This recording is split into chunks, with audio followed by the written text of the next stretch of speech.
இது என்ன பழம்க்கா இது? இது வந்து தேன் வாழைங்க. தேன் வாழையா? ஆமா, தேன் வாழைப்பழம். இது கொல்லிமலையில விளையுறதா? கொல்லிமலையில விளையுது, நாட்டு பழம். நாட்டு பழம். ஆமாங்க. ஓகே, இங்க வச்சிருக்கிறது எல்லாமே வந்து கொல்லிமலையில விளையுதா? ஆமாங்க.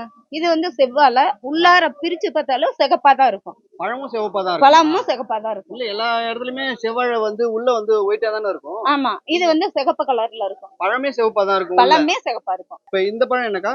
இது வந்து மலைப்பழம்னு சொல்லுவாங்க. மலைப்பழம்னு சொல்லுவாங்க. ஆமாங்க. இதெல்லாம் எவ்வளவுக்கா கிலோ? இது கிலோ கணக்கு இல்லைங்க, பீஸ் 5 ரூபாய். பழத்துக்கு ஒரு piece பழம் 5 ரூபாய். ஓகே, இந்த பழம் இது பேர் என்ன சொன்னீங்க? இந்த பழம் 5 ரூபாய். இது தேன் வாழைங்க. தேன் வாழை 5 ரூபாய். ஆமா, இது வந்து 17 ரூபாய். 17 ரூபாய். ஆமா.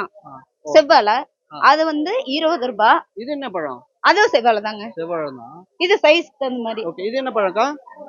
இது அதே பழம் தாங்க, மலைப்பழம் தான். மலைப்பழம் தான். ஆமா, அது வந்து மலை பூம்பழம். அது இதுவா? ஆமாங்க, மலையிலே விளையிற பூம்பழம். அது பூம்பழம். இதோட ரேட் என்னக்கா? அது வந்து காய் 3 ரூபாய். காய் ஒரு பழம் 3 ரூபாய். ஒரு பழம் 3 ரூபாய்.